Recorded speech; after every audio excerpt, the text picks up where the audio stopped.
aparecían como...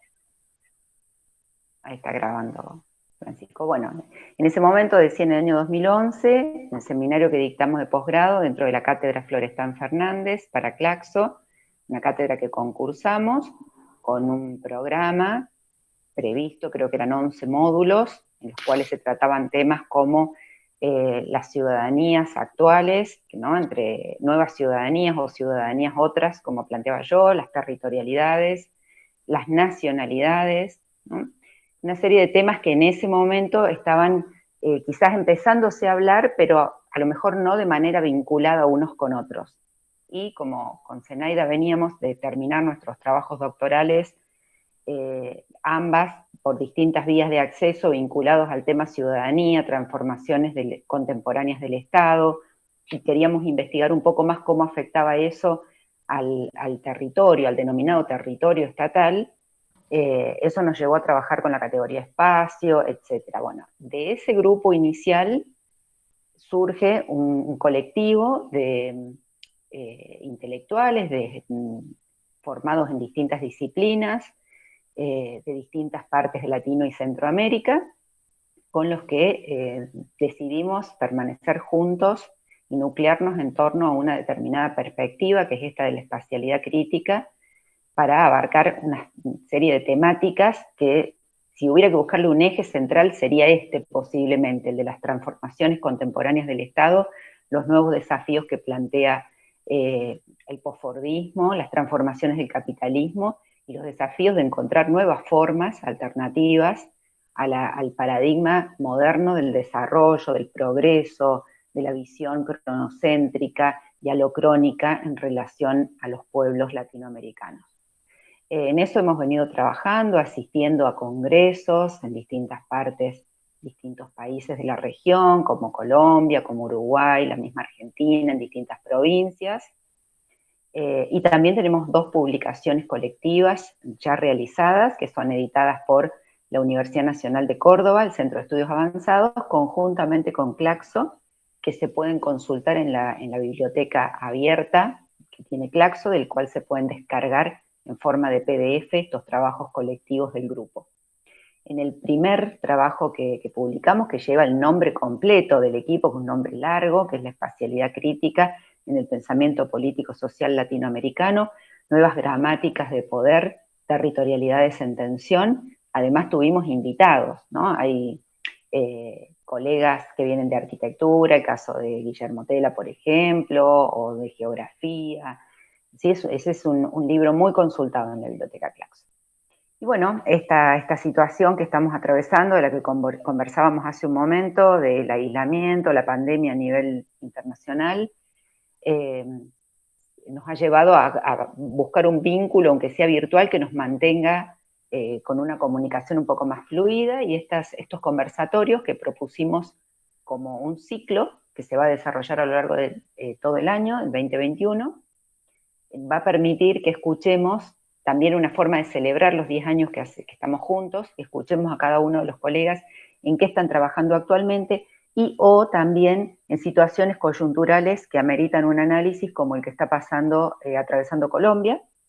Pronto vamos a tener a Lorena Antesana hablando de Chile, por ejemplo, y bueno, y así iremos dando un espacio también para reflexionar sobre los acontecimientos que tienen, yo diría, prendidas llamas a América Latina y Centroamérica desde el año 2019, ¿no? 2019, 2020, 2021.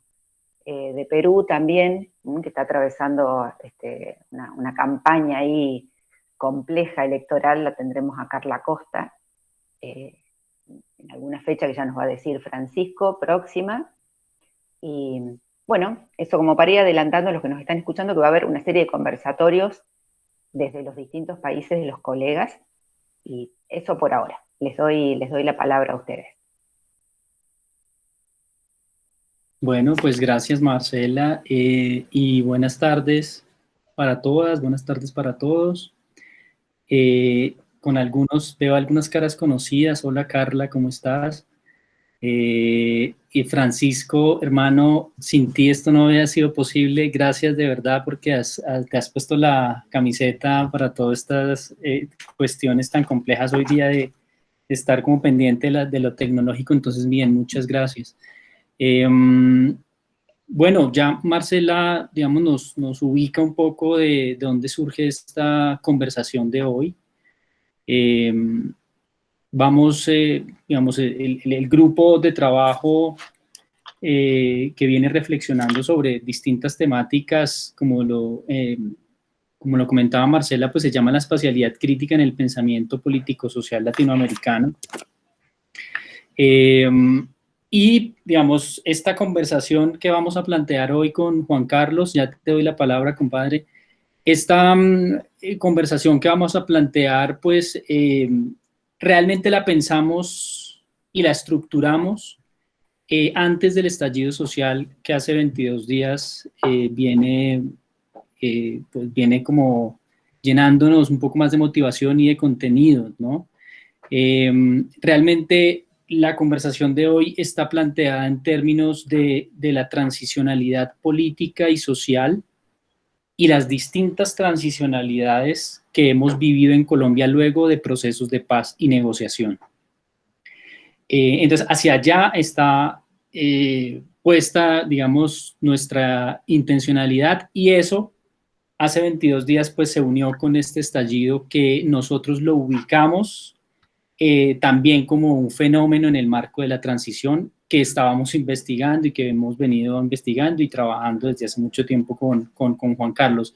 De hecho, en el 2013 estuvimos, lo recordábamos hoy, estuvimos en Córdoba presentando en un congreso de filosofía, presentando efectivamente otro paro.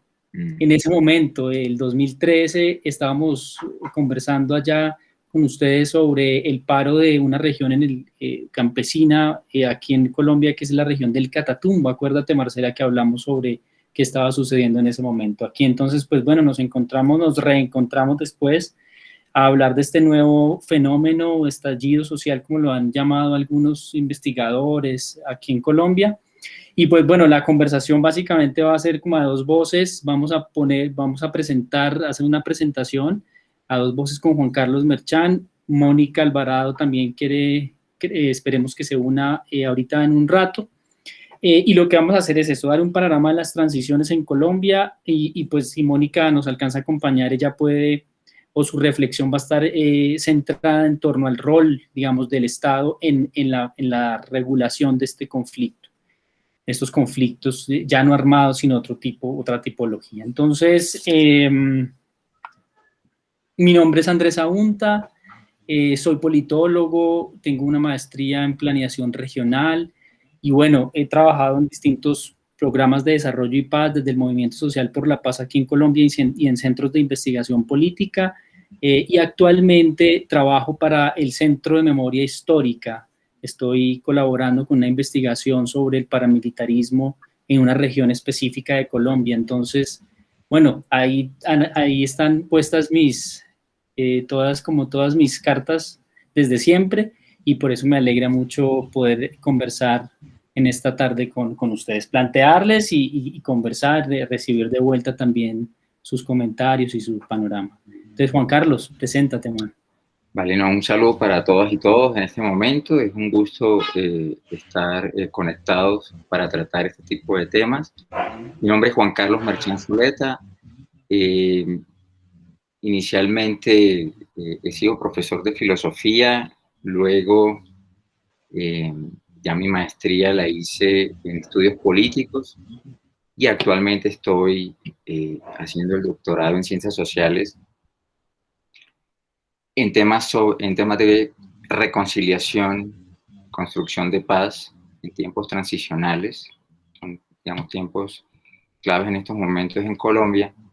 Y bueno, no, he trabajado en investigación social también, desde el CINEP, que es una de las primeras organizaciones no gubernamentales que ha habido en Colombia como organización defensora de derechos humanos. Ya próximo año serán 50 años del CINEP. Y como profesor de ciencia política en la Universidad Javeriana en Bogotá. esta presentación que le hemos llamado transicionalidad ilusoria, tiene que ver con un poco históricamente cómo Colombia ha vivido diferentes transiciones de momentos de guerra a, digamos, soluciones más o menos negociadas, unas más que otras, y cómo esas diferentes transiciones de alguna manera nos dan pistas para entender en qué medida muchas veces las transiciones son momentos de gestación de una nueva época del mismo conflicto, posiblemente de otros conflictos. Y así relatar un poco los últimos 70 años o 80 años de Colombia, pasando de una transicionalidad de la guerra a la paz, y que da pistas para entender el estallido social de estos momentos en todo el país, que ya lleva 22 días en paro con manifestaciones y protesta social. Entonces, vamos a hacer ese recorrido. No nos vamos a detener en demasiados detalles, pero sí en las ideas más fuertes que pueden explicar esas transiciones. Adelante. Bueno, gracias, Juanca. ¿Están viendo la presentación?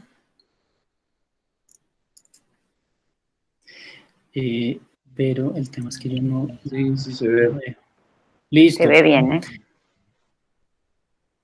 Bueno, entonces la hemos nombrado así, la ilusión transicional en Colombia. Son 4 etapas sobre conflicto y transicionalidades en Colombia. Comenzamos, y queríamos, pues, digamos, comenzar con esta imagen, que es una imagen tomada, una fotografía tomada en 1948, cuando ocurre el Bogotazo. El Bogotazo es un levantamiento violento en Bogotá y en todo el país, luego del asesinato de un caudillo liberal muy importante durante la primera mitad del siglo XX en Colombia, que se llamó Jorge Eliezer Gaitán. En el 48, digamos, muere asesinado Jorge Eliezer Gaitán por el partido contrario, a manos del partido contrario, que en ese momento pues era el Partido Conservador, y de allí, no solamente ese día, el Bogotazo, el 9 de abril del 48, sino que fueron 10 años de prácticamente una guerra civil no declarada en Colombia, entre los dos partidos políticos, digamos, era como la hegemonía de los partidos políticos, liberal y conservador. Entonces, esta es la imagen, esa es una de las imágenes tomadas ese día de la revuelta, digamos, y eso nos lleva a ese primer escenario de violencia que los investigadores en Colombia han llamado, y si de pronto dentro de los asistentes al conversatorio hay algún otro colombiano o alguien que conozca sobre estos temas de conflicto aquí en Colombia, pues ha llamado la violencia, el periodo de la violencia con B mayúscula, siempre se escribe así, porque efectivamente, digamos, es un periodo de guerra, tanto digamos, es un mundo rural en ese momento aquí en Colombia, pero eso, digamos, es una guerra cruenta con aproximadamente 200.000 muertes y muchos desaparecidos y desplazados del campo a la ciudad. Y es una guerra que hacia el 54, más o menos 56, se intenta parar con digamos, un golpe de Estado. Un golpe militar que lleva a la presidencia a un general, al general Rojas Pinilla, y con eso se intenta un poco apaciguar ese conflicto y esa violencia de los años 50 en Colombia. Rojas Pinilla, sin embargo, el general Rojas Pinilla, sin embargo, pues puesto por la misma lógica bipartidista, comienza a tomar un vuelo propio, comienza un proceso de modernización del país, e inmediatamente eso es, digamos, eso es mal visto por el Partido Liberal y el Partido Conservador, y lo que sucede, digamos, es que derrocan a este general, y lo que dicen los dos partidos es, bueno, hagamos un pacto para dividirnos el poder cada 4 años, y tanto liberales como conservadores efectivamente van rotándose la presidencia, y eso ocurrió entre el 58 y el 74.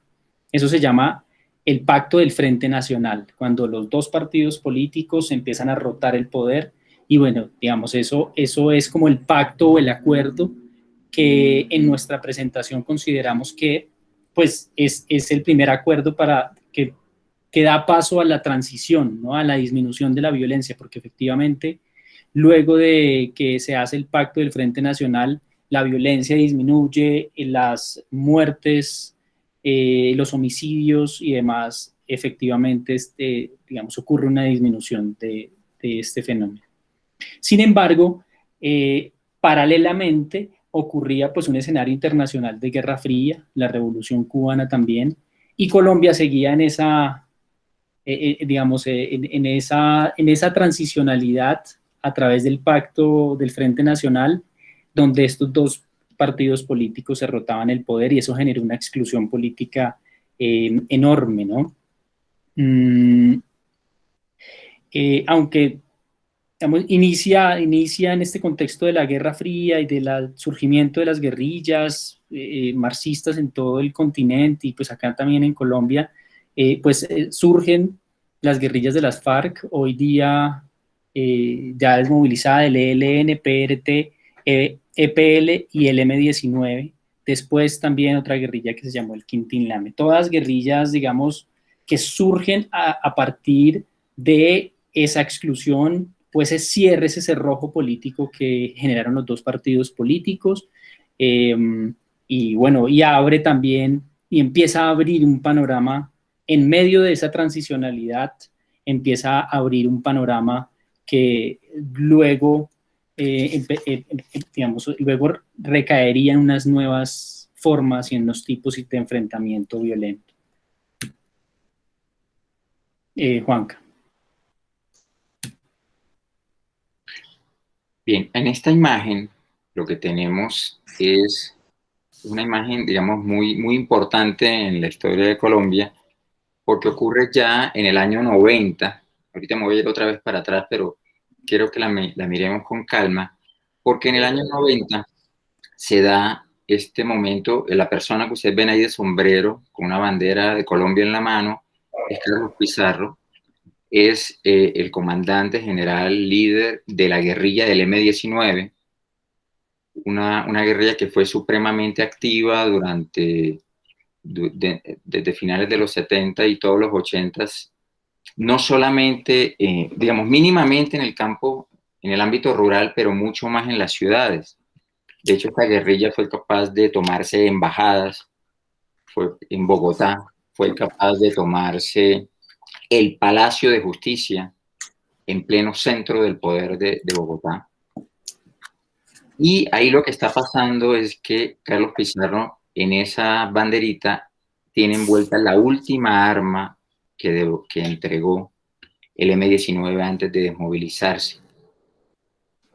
Y este tiempo, como desde la mitad de los 80 hacia adelante, es un tiempo en el que los dos periodos, digamos, los dos gobiernos de ese tiempo fuertes, el de Belisario Betancur en la primera mitad de los 80 y el de Virgilio Barco en la segunda mitad, se dedicaron a hacer negociaciones de paz con las guerrillas existentes. Y a nosotros nos parecía que la negociación con las FARC fue un proceso largo, difícil, tortuoso. Imagínense en esta época gobiernos que iban negociando con 6 guerrillas al mismo tiempo, cada una con unos repertorios distintos, supremamente complicado.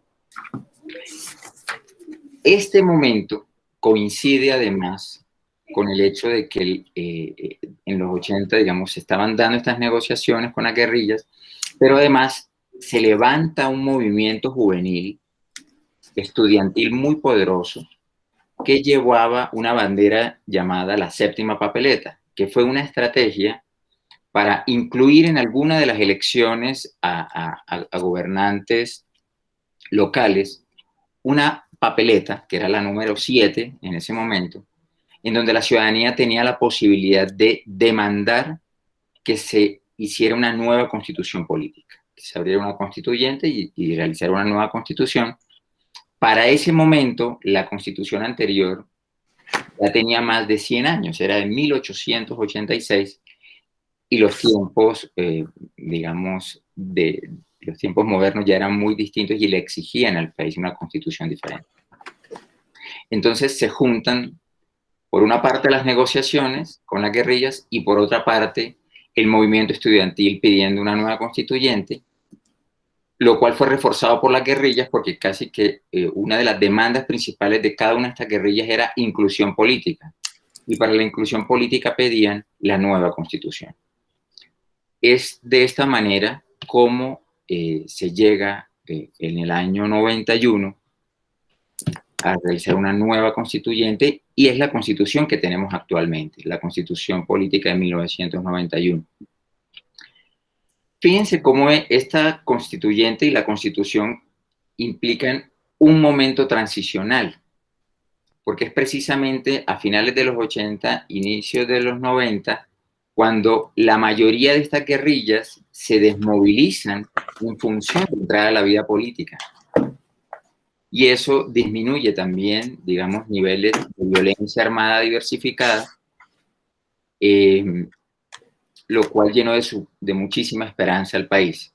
Sin embargo, en esa transición se fueron gestando otras cosas. Es lo que aquí al inicio de la diapositiva llamamos una esquizofrenia estatal después de la Constitución. ¿Por qué?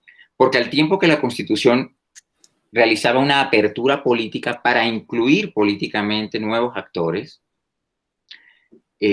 no habíamos visto nunca en Colombia indígenas entrando al Capitolio. Eran poblaciones que no existían prácticamente y en la práctica, en la vida política, pero empiezan a ser incluidas en el proceso constituyente. Todo eso implica una apertura política, pero al mismo tiempo el gobierno de turno, que era el del presidente Gaviria, desde el año 91, lo que hace, al tiempo que se abría políticamente el país, también se abría económicamente el país, se abría en una dimensión neoliberal. Y ello implicó una esquizofrenia en el sentido de incluimos políticamente, y en ese sentido las élites políticas funcionaban a través del Congreso de la República, pero también se abría económicamente, que empezó en lógica neoliberal, y eso empezó más bien a generar exclusiones socioeconómicas en la población. Exclusiones por vía de esa eficacia y esa reducción del gasto público y el gasto social que implicaba el neoliberalismo. Las dos cosas ocurriendo al mismo tiempo, y de esa manera, por eso uno de nuestros investigadores en el CINEP decía que esta lógica de quererse cuidar, digamos, las élites en sus espaldas, en la lógica política o en la lógica económica, finalmente lo que hace es reforzar una dinámica de las élites poderosas del país, de mantener su poder, no importa qué cambios políticos o económicos finalmente se hagan. Y eso también trae lo que aparece acá como el genocidio de la UP. Resulta que desde mediados de los años 80, en diálogos entre las FARC y el gobierno de turno, se decidió crear un partido político que se llamara la Unión Patriótica, la UP, para poderle demostrar a las guerrillas de la época que era posible hacer una transición de la política con armas a la política sin armas en el Congreso y en la vida del poder del país. Se crea este partido político, personas de las FARC y de otros movimientos, no necesariamente guerrilleros, sino de izquierdas, se unen a la Unión Patriótica y generan un partido político que fue un gran impacto en la sociedad. Al poco tiempo de estar constituido, en la Unión Patriótica empezó a ganar escaños en el Congreso, tanto en el Senado como en la Cámara, alcaldías, gobernaciones, participación en los consejos municipales. Y ello también inspiró, digamos, una posibilidad de transición pacífica. Sin embargo,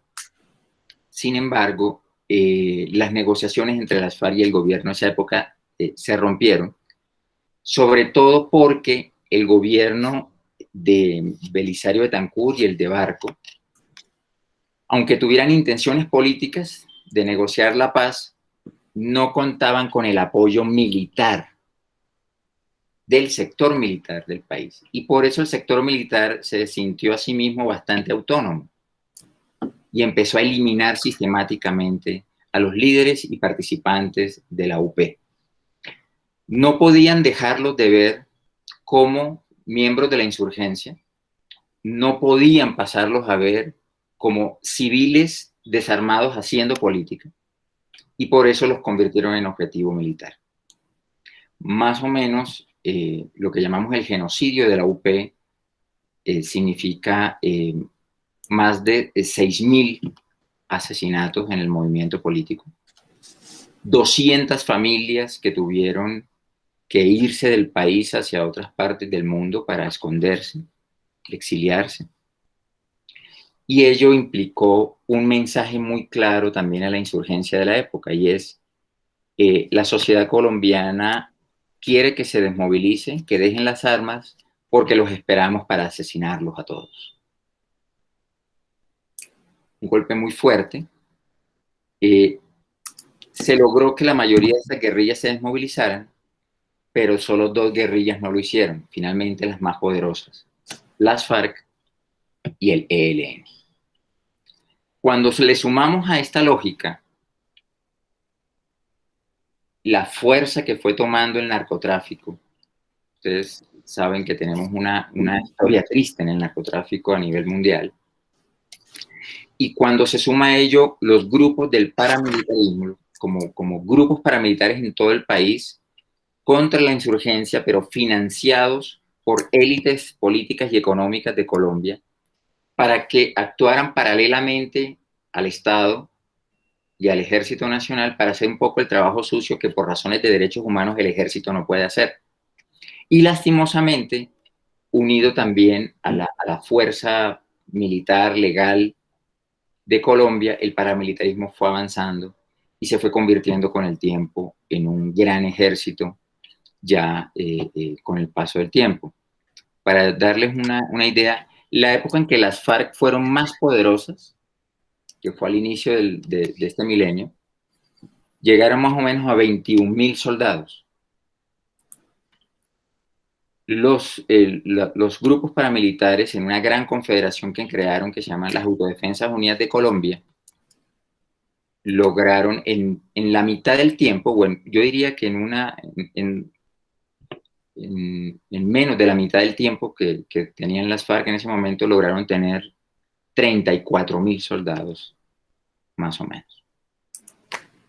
Esto coincide con otro intento de diálogo entre las FARC y el gobierno, pero ya de Pastrana, entre el 99 y el 2002, que fracasa.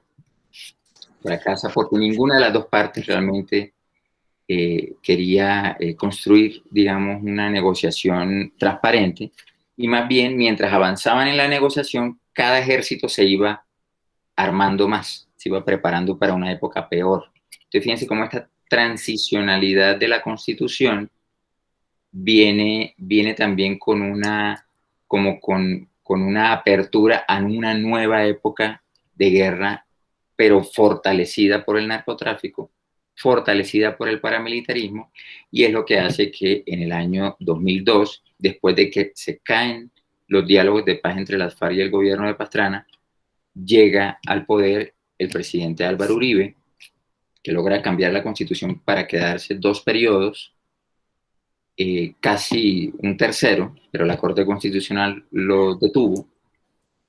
Y es una época, digamos, en donde casi que comienza otra época también muy distinta de la guerra en Colombia.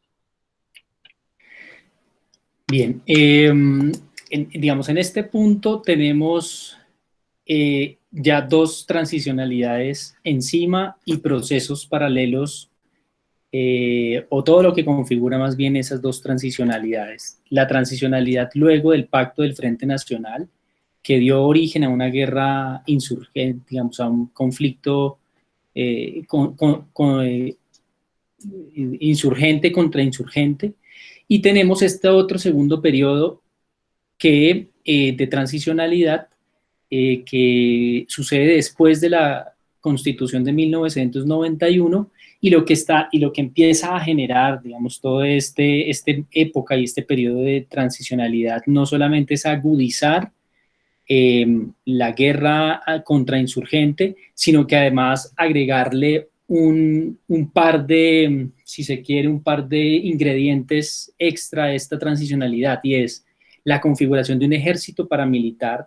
El paramilitarismo aquí surgió como una apuesta de ganaderos, empresarios del campo, por cuidar sus grandes latifundios, y empezaron a crear lo que se llamó en los 90 las convivir, que fueron como unos pequeños, digamos, ejércitos guardaespaldas de sus zonas, pero eso después, digamos, escaló a una dimensión un poco descomunal, ¿no?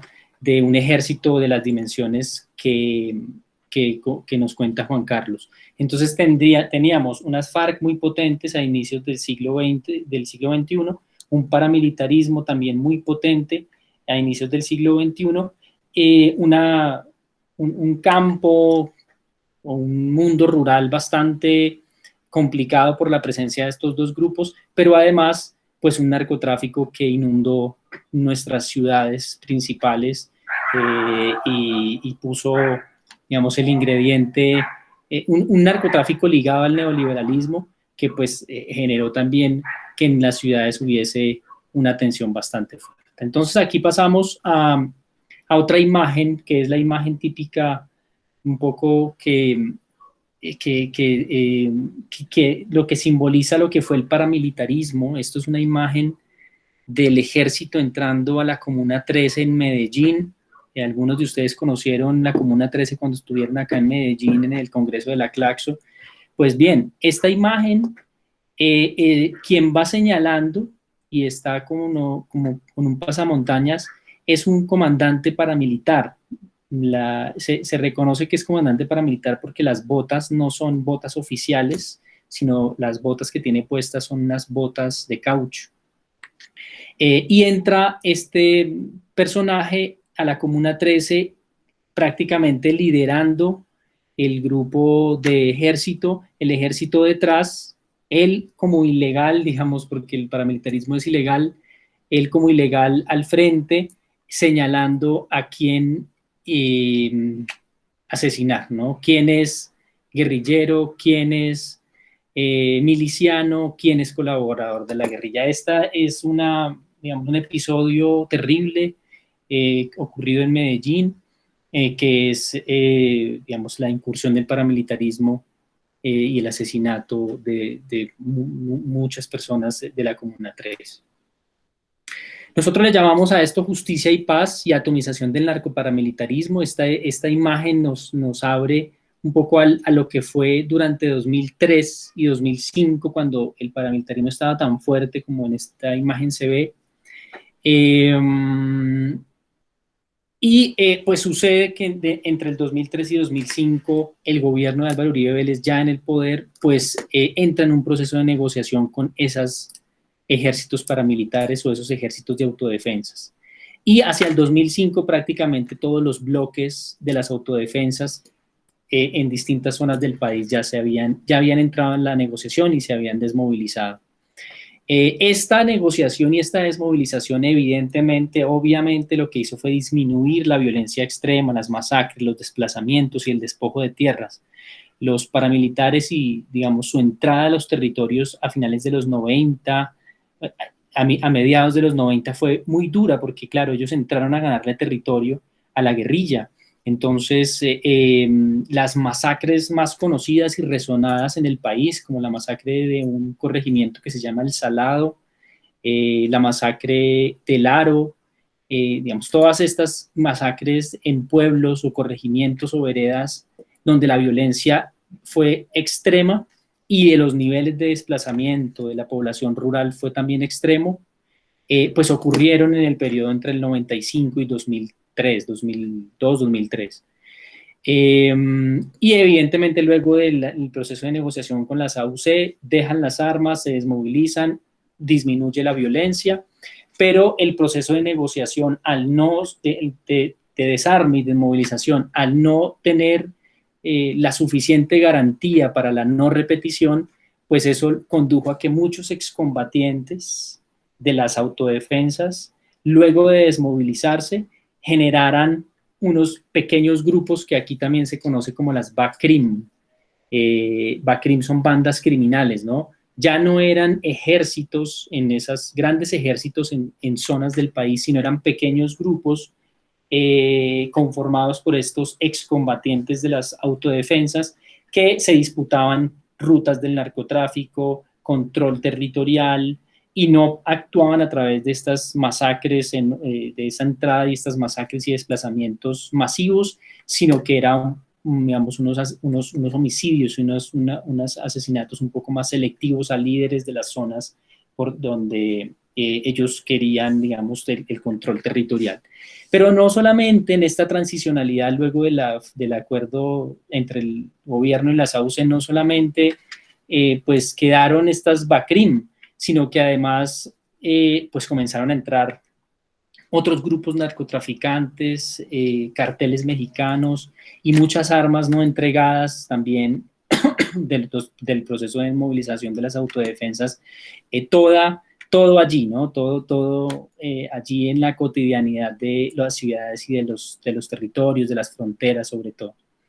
Eso pues nosotros lo denominamos un fuerte golpe al mundo rural, o sea, las autodefensas y sus masacres y sus desplazamientos lo que hace es prácticamente en muchas regiones dejar deshabitado el campo,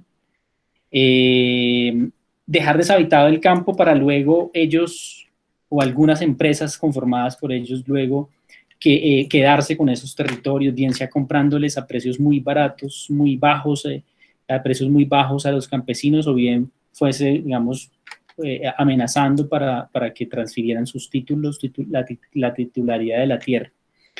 Eso pasaba, digamos, en el contexto de la desmovilización paramilitar, pero de la desmovilización paramilitar también nos dio, si se quiere, la primera ley oficial de transicionalidad para la transicionalidad después de un conflicto armado, que se llama la Ley de Justicia y Paz. Y esa Ley de Justicia y Paz lo que intenta es atender y generar toda una arquitectura institucional para atender a las víctimas que ha dejado el paramilitarismo, pero no solamente atenderlas, digamos, con procesos de reparación, procesos de escucha, procesos digamos, a los excombatientes también procesos de reincorporación, sino además también una ley que pretendía o pretende aún hoy día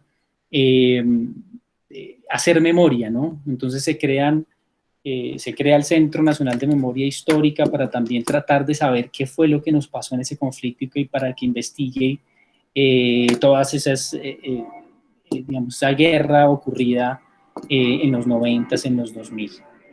Esa institucionalidad, digamos, esa Ley de Justicia y Paz y esa institucionalidad para las víctimas desde el 2005, desde 2007, nos acompaña hasta hoy día.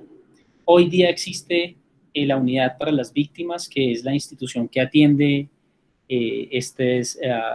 digamos, las 8 millones de desplazados en Colombia, 8 millones, y más o menos la mitad, digamos, de ellos son víctimas directas de esa violencia en el país.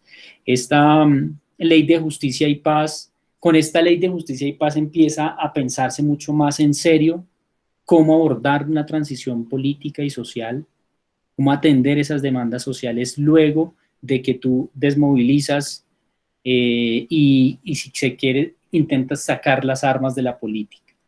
Esta Ley de Justicia y Paz hacia el 2013 todavía se estaba aplicando, y empieza también a allanar el camino para las negociaciones, ya no de las autodefensas, porque ya están desmovilizadas, ya no de las guerrillas, sobre todo, digamos, unas pequeñas guerrillas que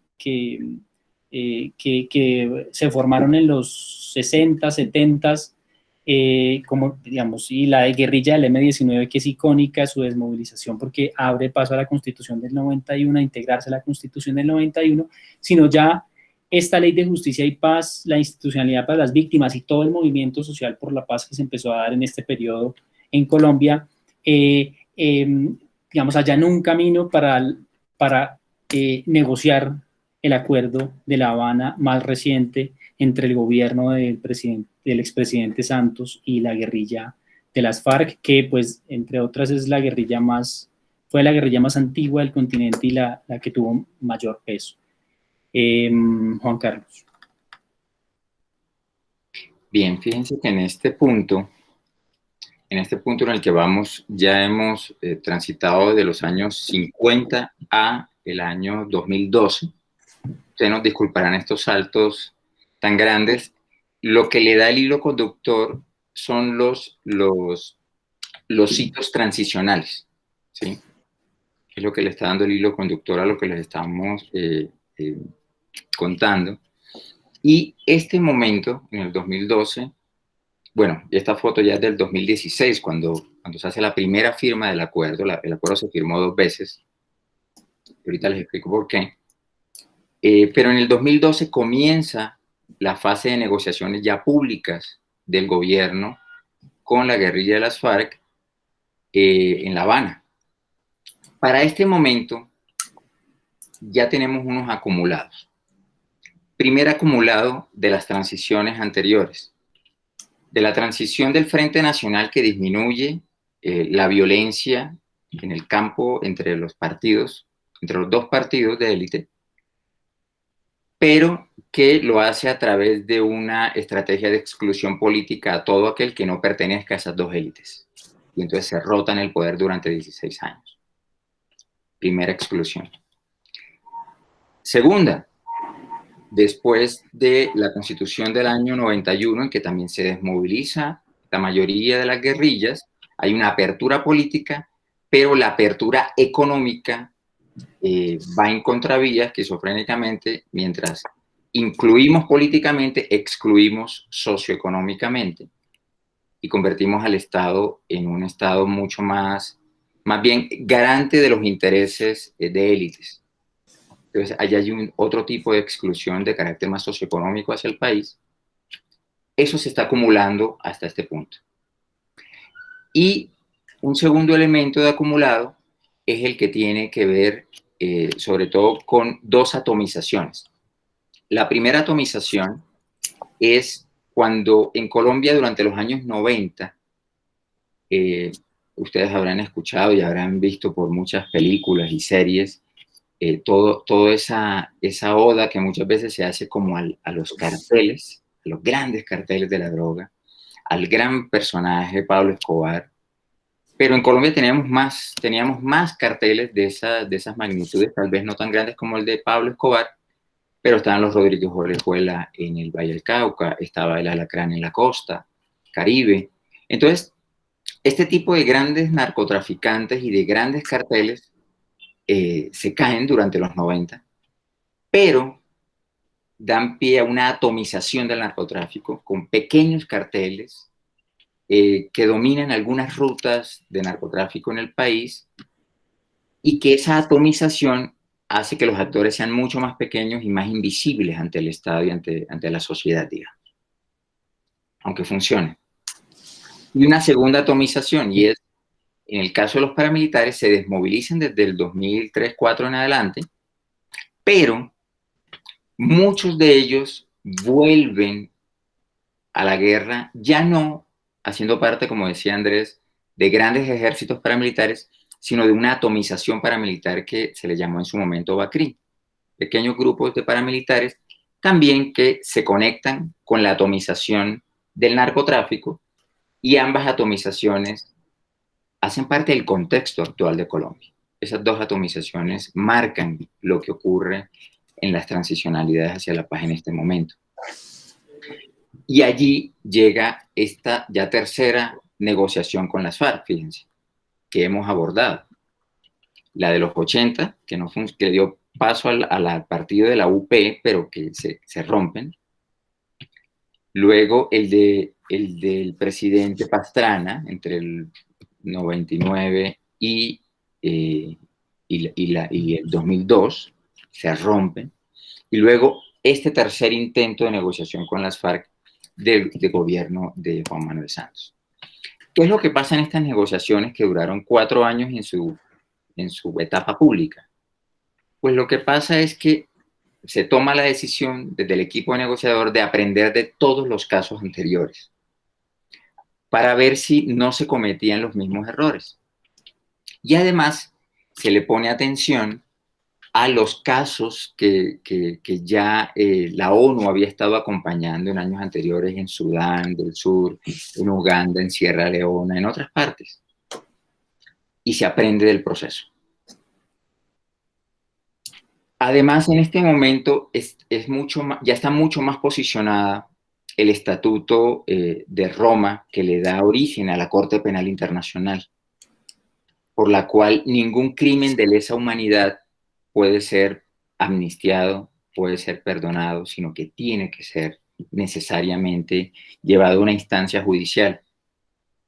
Ese es el contexto en el que se dan estos diálogos.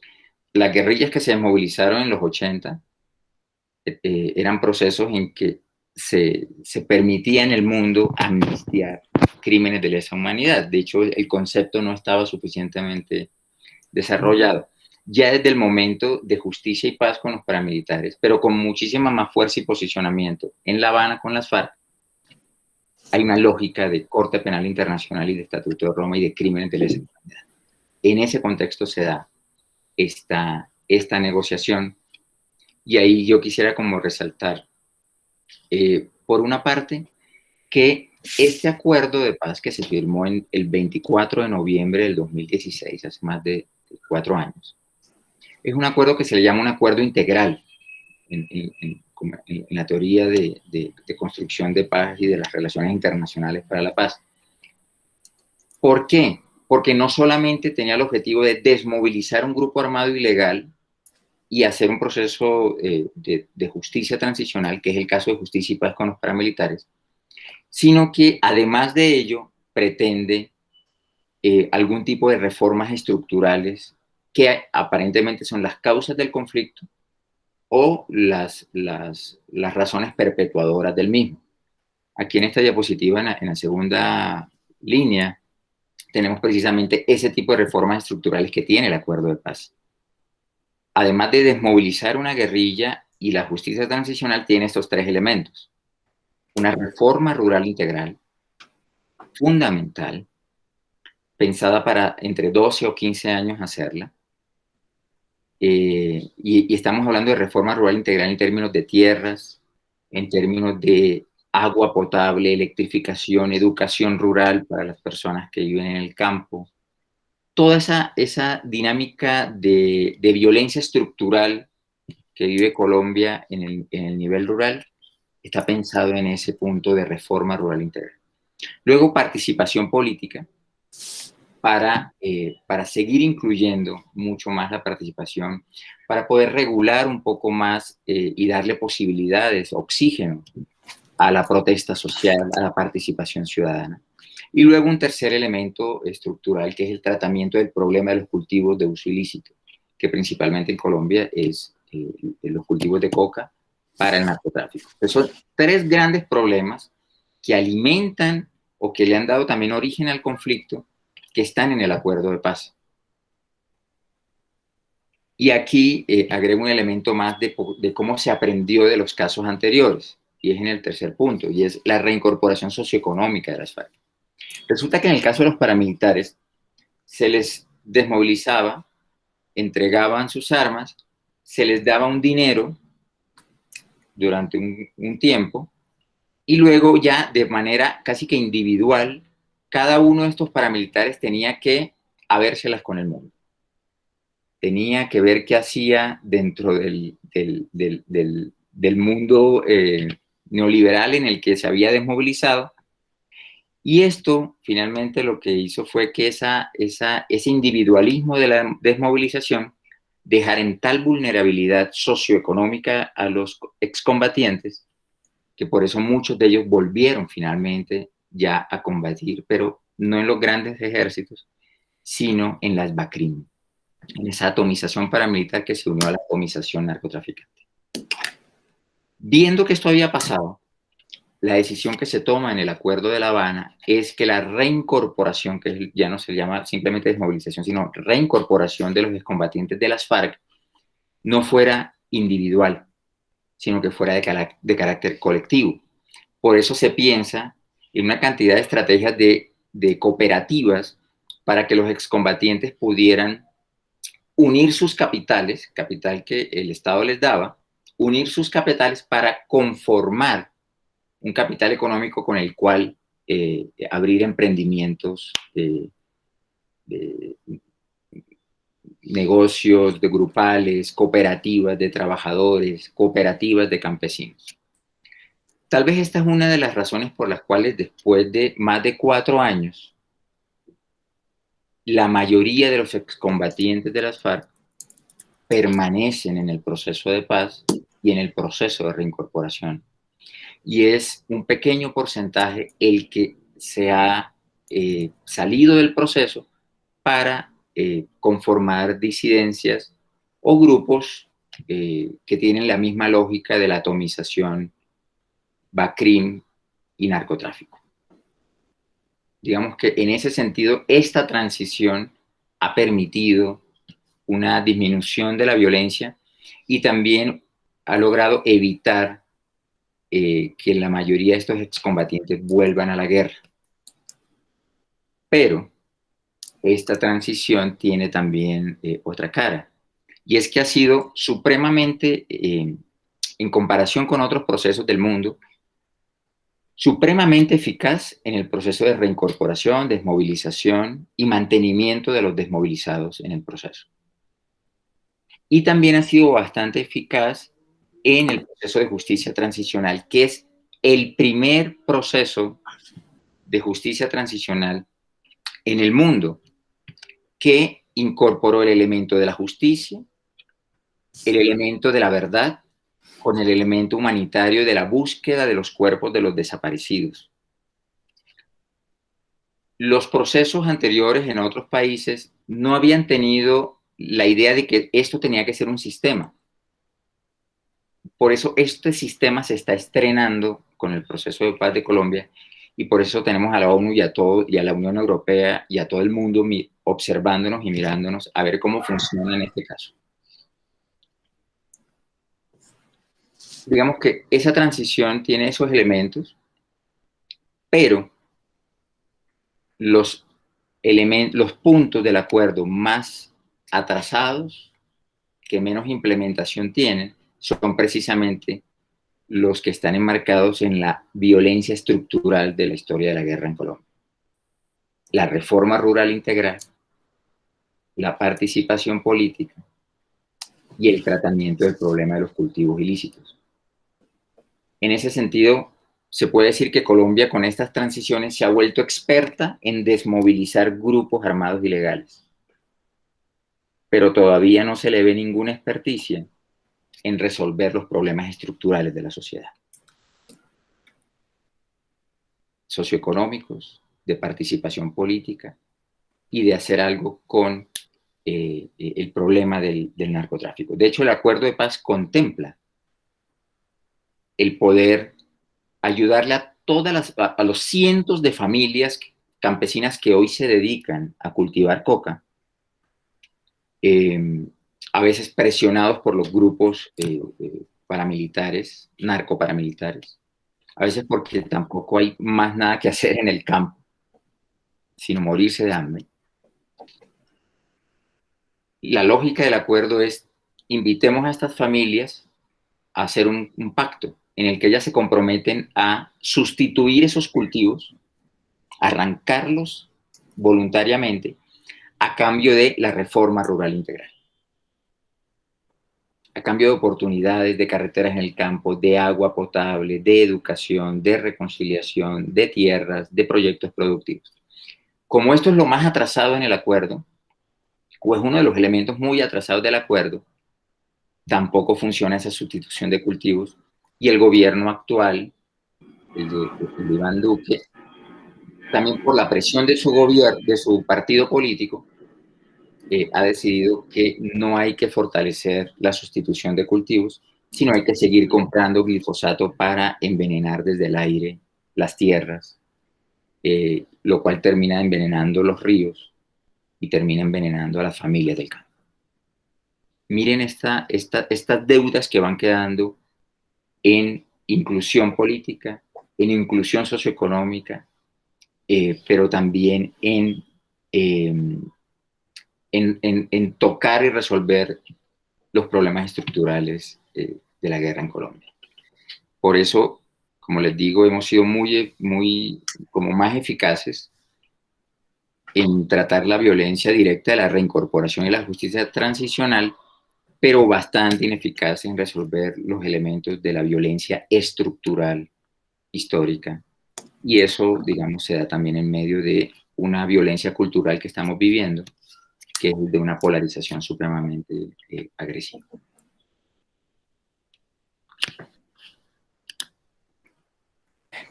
Bueno, digamos, esto lo atamos, esta transicionalidad actual, luego del proceso de paz con las FARC. O sea, aquí ya llevamos, en el relato, llevamos 70 años y 4 episodios fuertes de transicionalidad, luego de acuerdos de paz con distintos grupos armados. Y esta imagen que quisimos mostrarles se llama, lo que dice la chica en su letrero es: mi mayor miedo es que esto pare y todo siga igual. Es una imagen tomada pues en las movilizaciones de estos días aquí en Colombia, porque creo que expresa muy bien lo que nosotros queremos dar a entender, ¿no? Que los periodos de transicionalidad en Colombia son una ilusión en las dos acepciones del término.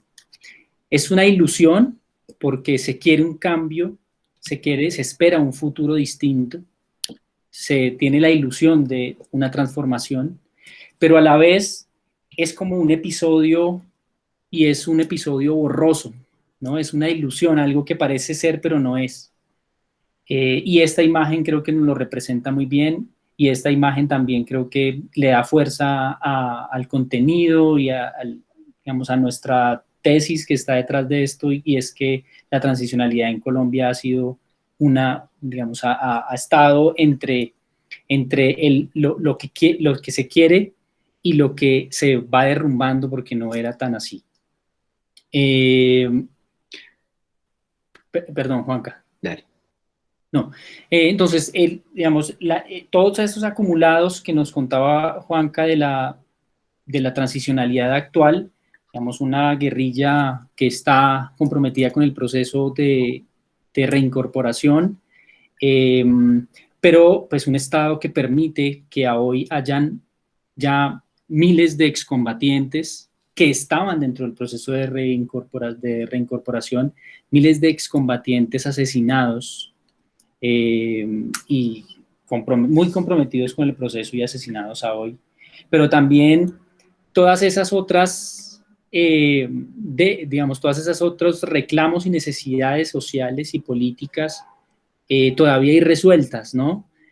Todavía el campo está, digamos, intentando arrancar después de la dejación de armas de las FARC, un sistema de salud crítico, un sistema educativo sin suficiente cobertura ni posibilidades, un poco de acceso muy limitado, ¿no? Eso unido con 1 año y medio ya de pandemia, pues desata, y además con una reforma tributaria propuesta por el gobierno desastrosa, lo que hace es desatar un descontento generalizado que, bueno, repetimos, se ha llamado como el estallido social. O sea, no se sabe finalmente quién es la cabeza de, de toda esta movilización en la que hemos estado inmersa, y hay muchos reclamos.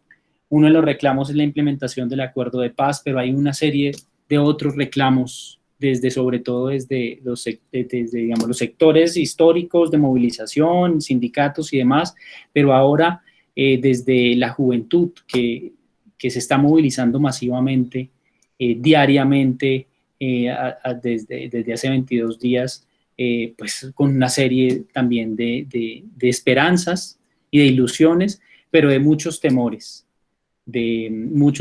A hoy van más o menos mal contados, porque no hay cifras oficiales, 50 jóvenes asesinados por las fuerzas de choque del Estado, que es el SMAT. Ustedes seguramente lo han visto en las imágenes, son unos Robocops completamente.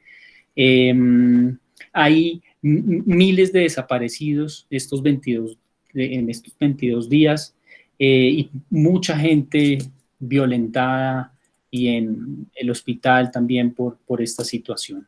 Y eso se repite una y otra vez. Entonces eso es en lo que estamos hoy, y eso es como las ideas que quisiéramos dejar para la conversación, para que ustedes también nos den su mirada, nos den su mirada también desde los procesos que han vivido en sus distintos países, para nosotros cada vez como entender mucho más la dimensión de esto. Juanca, rápidamente pásate por esta diapositiva y abrimos la discusión. Vale. Todas estas deudas de las que hemos estado hablando, de décadas, nos tienen en el proceso de paro actual. Pero no es un proceso que comenzó este año, es un proceso que se consolidó desde noviembre del año 2019, que tuvo un periodo lento el año pasado precisamente por la pandemia. Es decir, el proceso comenzó en noviembre del 19, siguió en enero del 20, llegó la pandemia y se detuvo. Sin embargo, se detuvo, digamos, se reactivó hacia septiembre del año pasado, precisamente por un escenario en el cual en septiembre del año pasado, por violencia policial, por abuso de la fuerza policial, termina asesinado un ciudadano, un hombre llamado Javier Ordóñez, un abogado, trabajador, que por el abuso termina siendo asesinado. Eso termina registrado en los teléfonos de algunas personas que estaban allí, y eso desata precisamente unas protestas en septiembre muy fuertes, supremamente fuertes, y reactiva el paro, porque además ya con menos temor tal vez a la pandemia, pero con más indignación además, porque ya en el 2019 había habido también esa violencia policial, y eso es lo que ha habido siempre. Se suma a estas demandas del paro en lo social, y en el año 2021 coincide precisamente con este estallido. En estos momentos, con cifras de hace unas semanas, Colombia en estos momentos tiene un 42.5% de pobreza. Del 2019 al 2020 pasamos de 17 millones de pobres, pobreza monetaria, a 21 millones. Y en términos de pobreza extrema, pasamos en un año también de casi 5 millones a casi 8 millones de personas en esa pobreza extrema. Colombia tiene más o menos 48 millones de personas. Entonces, pensar que de esos 48 millones, 21 están en la pobreza. Y además estamos hablando de casi 8 en pobreza extrema. Se rompe esta olla de presión social acumulada por 70 años o más. Y es precisamente en lo que estamos en estos momentos. Y terminaría diciendo que, digamos, hay muchos tipos de demandas en todo esto. De demandas que tienen que ver con las clásicas demandas sociales, pero también con las que tienen que ver con el asesinato de líderes sociales después del acuerdo de paz, de los excombatientes. Pero lo que se llama el comité de paro, que contiene esos movimientos tradicionalmente marchantes en la historia de Colombia, se le han sumado otro tipo de movimientos que están tomando un nombre en estos días, que se le están llamando ciudadanía sin miedo, que además creo que contiene el espíritu de lo que años atrás con Marcela hablábamos como nuevas ciudadanías y ciudadanías otras, con una población juvenil que ha estado inyectando mucha fuerza a estos 22 días de paro. De hecho, los jóvenes y los estudiantes ya no dependen de si el comité de paro invita a marchar, tienen autonomía, y es lo que le ha inyectado a estos 22 días una fuerza impresionante. Además que sus demandas no son solamente la salud, el trabajo, la pensión, sino que sus demandas tienen que ver, por ejemplo, con la implementación del acuerdo, tienen que ver con el cuidado de las especies naturales que están en vía de extinción, la deforestación, la minería, el fracking y este tipo de temas, en donde también incluyen todo el respeto a la diversidad de género y a la diversidad sexual. Entonces, miren cómo lo que está ocurriendo aquí, uno podría decir lleva 22 días, luego desde otro punto de vista uno podría decir lleva 2 años, desde el 2019, y desde otro punto de vista uno puede decir no, realmente lleva entre 70 y 80 años. Así es, así es, así es. Y digamos que queremos ya para poder conversar un poco con ustedes, queremos dejar algunas preguntas o en el aire también dejar cuáles son las capacidades de negociación entre los sectores que necesitamos hoy para salir de este proceso tan complejo de estallido social, ¿no? Tenemos a un gobierno, digamos, bastante impopular, pero además un gobierno que no ha entendido todavía lo que está pasando, ¿no? No ha entendido todavía cómo procesar estas demandas, pero sobre todo no es que no lo haya entendido, sino que es que tampoco tiene la intención de acercarse a dialogar. Y por otro lado tenemos la emergencia y estallido social sin sectores, sin un liderazgo, un representante claro para la negociación, sino que son demandas de muchos actores.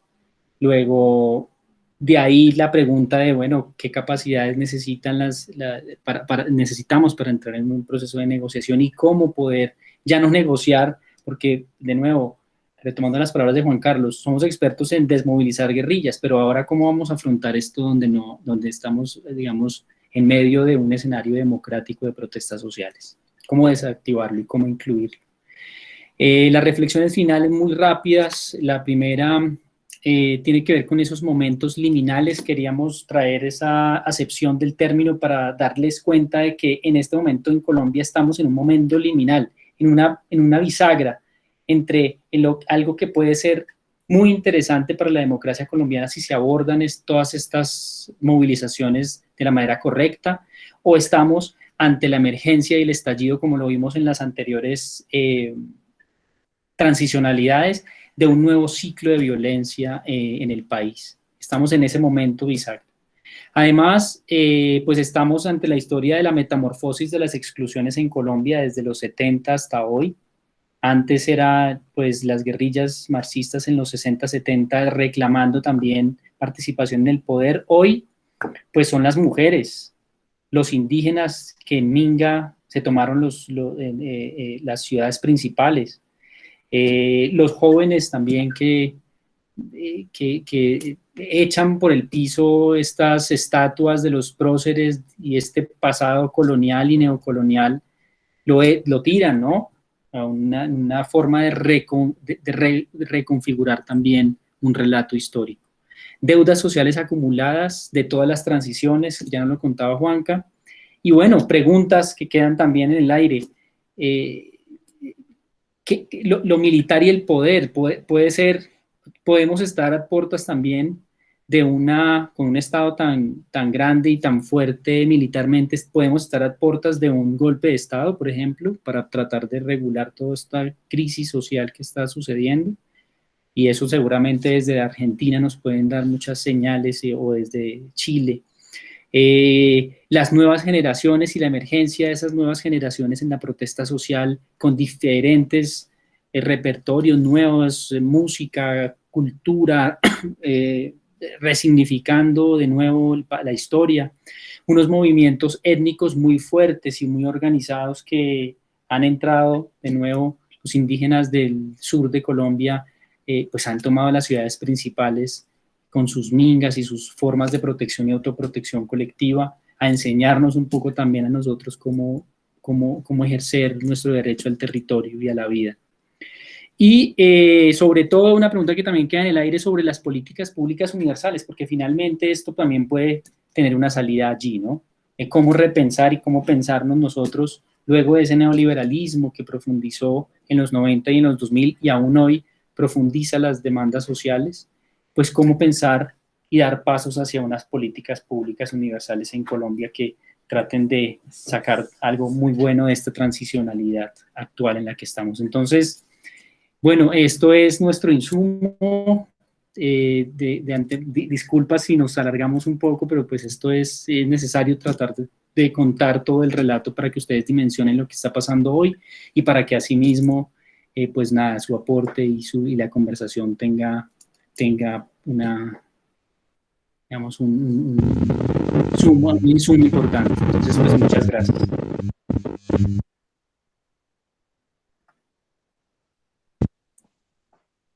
Bueno, tomo la palabra si es que no hay alguien más que ya haya levantado la manito, que permite acá el sistema. Nuestro coordinador, Francisco, puede irme guiando en eso. Lo primero, agradecerles, por supuesto, porque la exposición nos ha mantenido a todos ahí atrapados, los que estábamos conectados casi sin aliento, siguiendo paso a paso toda esa periodización que fueron haciendo a partir del análisis de las transiciones fallidas, ¿no? Ilusorias, como el término que eligieron. Y bueno, de cada etapa, por supuesto, entiendo que habría mucho para preguntar y dialogar. Por una cuestión de tiempo, quizás yo iría más a lo contemporáneo, ¿no? A lo que nos afecta hoy coyunturalmente.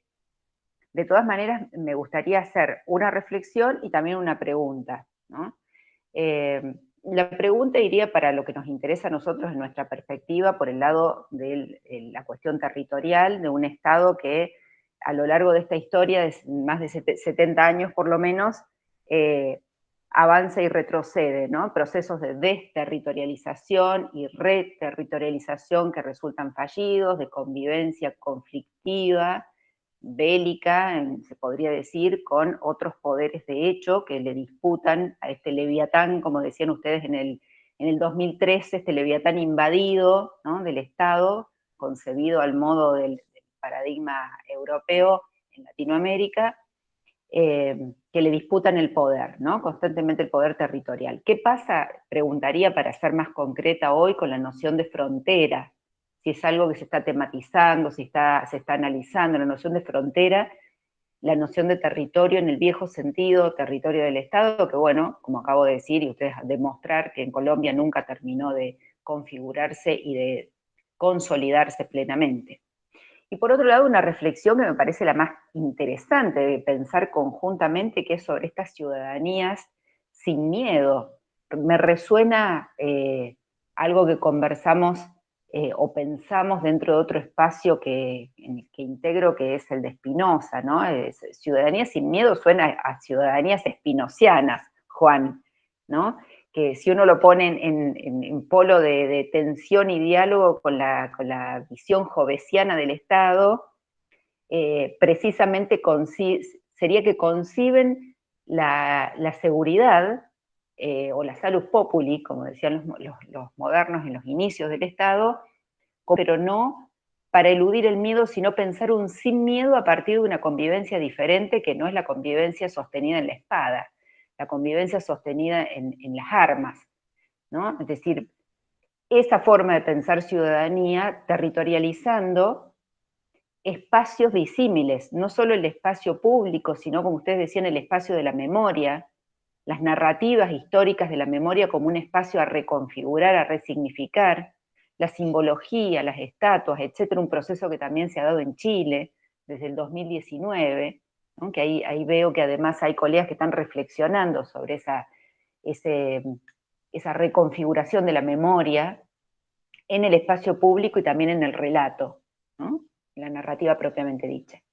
Y por otro lado, lo recuperar para quienes quizás no están tan familiarizados con esto que ustedes relataron y de lo cual yo me empapé un poco cuando fui y pude verlo de primera mano en el 2012, en las conferencias, estas ciudadanías otras que participaban, que dialogaban, que estaban a pleno en ese momento en Bogotá, integrándose o buscando la inclusión política, afrodescendientes, mujeres, jóvenes, colectivos de arte, colectivos ambientalistas de jóvenes estudiantes del secundario, por ejemplo, que me pareció que mostraba una sociedad fuertemente movilizada, al menos en Bogotá, y que por lo que veo ha seguido creciendo, ¿no? Y que ahora se manifiesta en este paro y en decirle un hasta aquí a un proceso, como ustedes decían, de transición hacia la paz y hacia la justicia, pero que concretamente no resuelve los problemas estructurales, ¿no?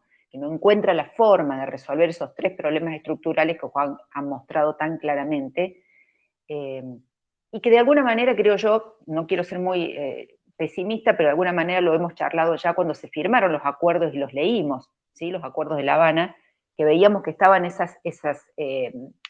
ese compromiso de hacer esa reforma estructural a nivel rural, y que lo veíamos muy dificultoso por la convivencia con el neoliberalismo, ¿no?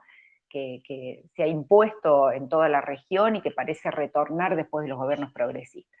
Bueno, ya me extendí demasiado. Lo de las ciudadanías era para, nada, invitar a quienes están todavía conectados, aunque ya se nos ha ido un poco la hora, a pensar conjuntamente, porque no es un fenómeno solo de Colombia, aunque en Colombia tiene sus peculiaridades, por quiénes son los que integran esas ciudadanías otras, pero que parece expandirse por todo el continente, ¿no?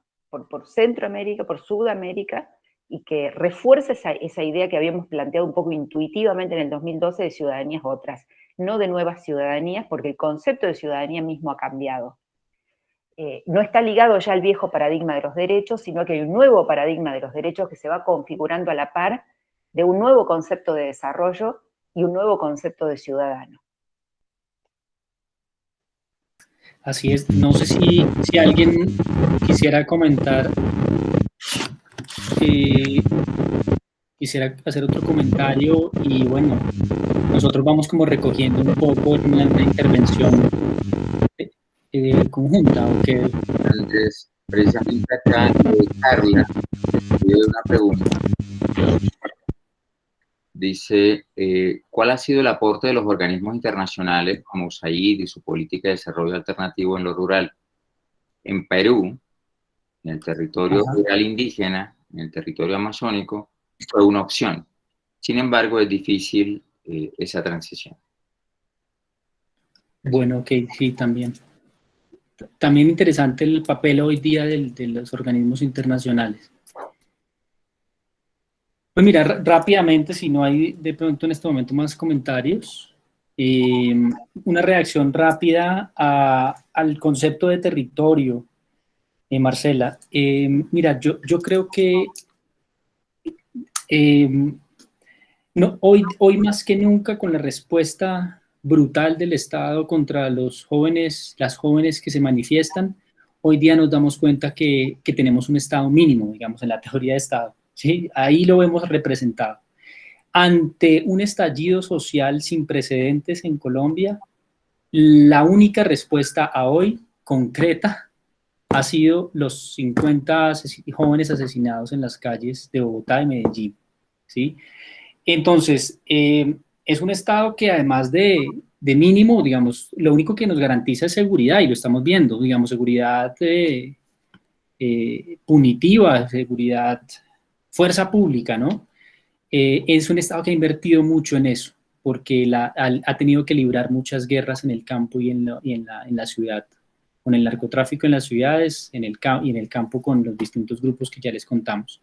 Entonces, a hoy nos damos cuenta que es un Estado gigantesco militarmente, pero así de pequeñito, tratando de abrir espacios de discusión de otros de asuntos estructurales. Y creo que eso es lo que ha mantenido la movilización 22 días y seguramente la va a seguir manteniendo, como ahorita les leo unos mensajes que nos envía desde el Cauca Harold, otro colega del grupo.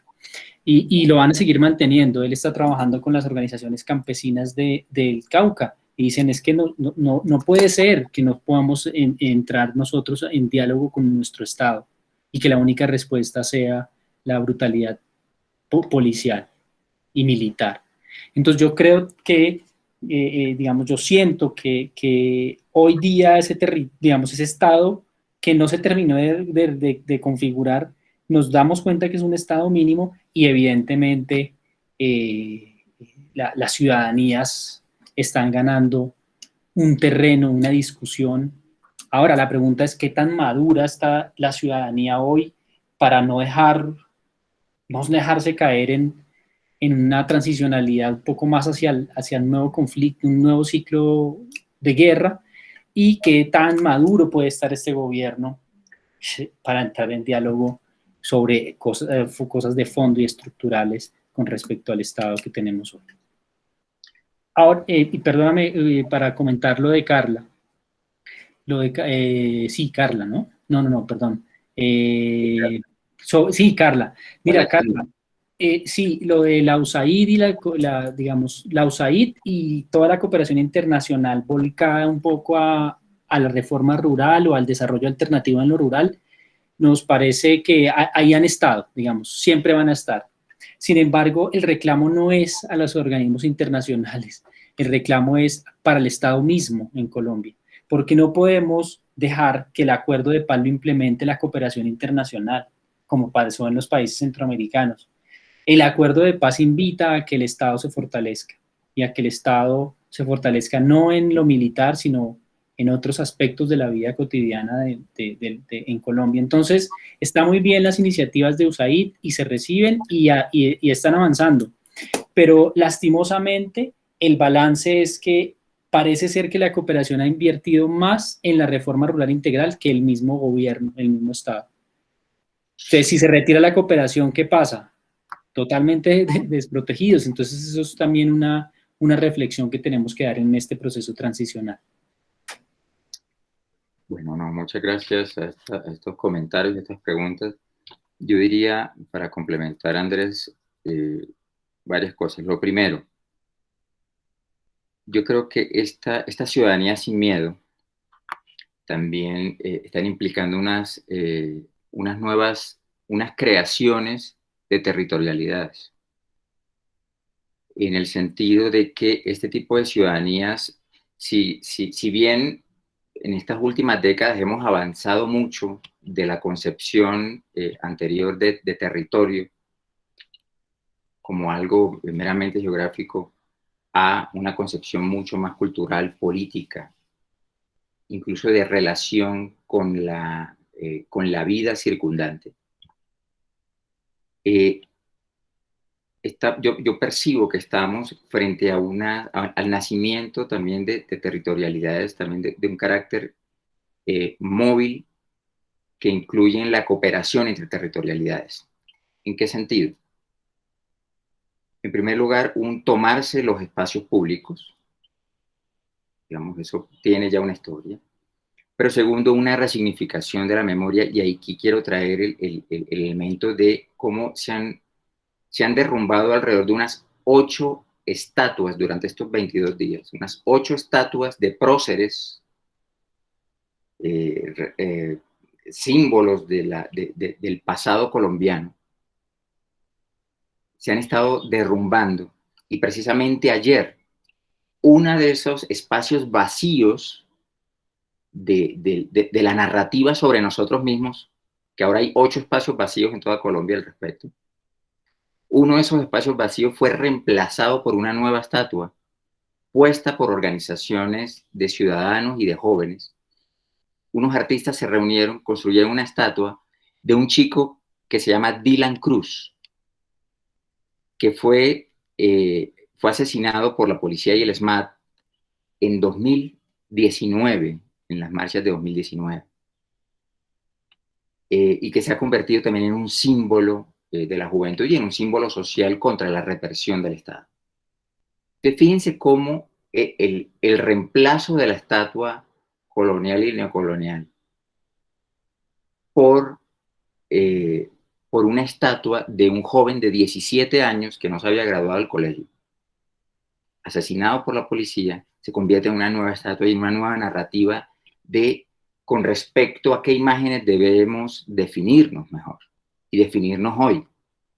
Ya también hay una nueva relación con el tiempo y con la redefinición de lo que somos. Eso me parece supremamente interesante porque además hay una inyección de cooperación entre estas territorialidades, porque los indígenas del sur de Colombia se han estado moviendo por las ciudades principales de Colombia, recorren kilómetros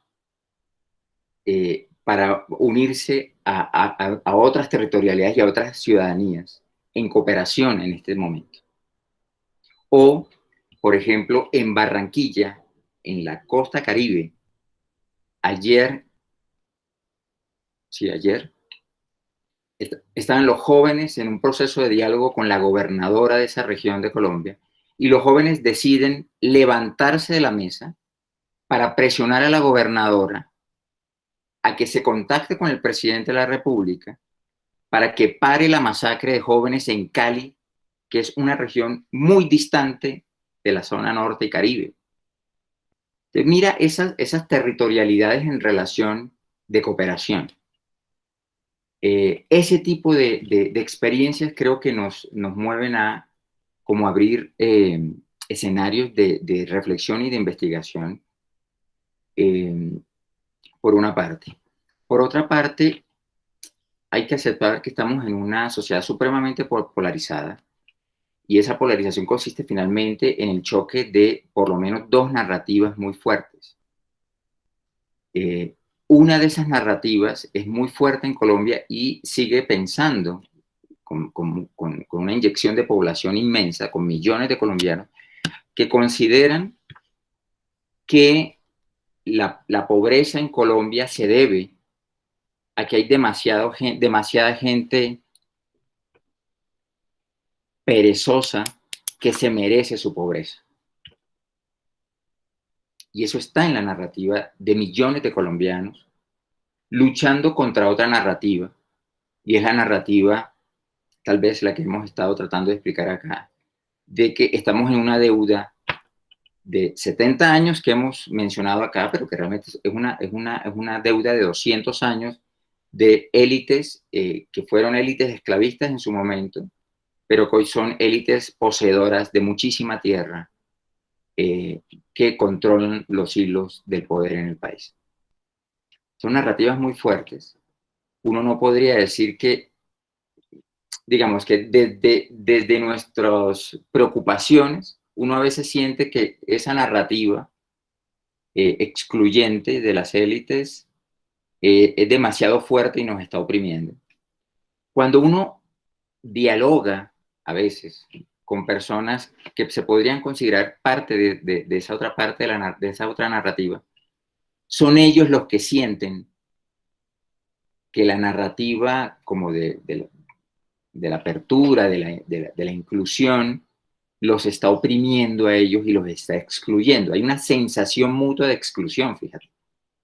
Y son dos narrativas supremamente fuertes, que coincide en muchos casos con la narrativa de que nuestros conflictos tenemos que resolverlos de una manera dialogada, negociada, y la otra narrativa que considera que el que la hace la paga y por tanto hay que usar la fuerza y la fuerza de la guerra para exterminar a todo aquel que no se acomode a la forma de vida neoliberal de nuestro país. Y son dos narrativas con muchísima fuerza. De hecho, el presidente de la República actualmente proviene de un partido político que promueve esa narrativa, esa narrativa que les digo que finalmente ha promovido la exclusión y la idea de que es a través de la fuerza y no de la negociación que eso se puede hacer. Y con esto termino, y es Yo no tampoco sé, como dice Andrés, yo tampoco podría decir que estamos en una transición definitiva. Es posible que estemos iniciando otra época del conflicto en Colombia. No lo sabemos, no lo sabemos. Es decir, cuando creamos la Constitución del 91 no sabíamos que 8 años después íbamos a estar en la peor época del paramilitarismo y el narcotráfico. Y cuando se rompieron los diálogos eh, con las FARC en el 2002, no sabíamos que comenzaba una época terrible de atomización del narcotráfico unida a la atomización del paramilitarismo. No sabíamos eso. Y hace 4 años firmamos un acuerdo de paz y yo creo que todavía no nos imaginamos muchas cosas, pero estamos tratando de leer este momento.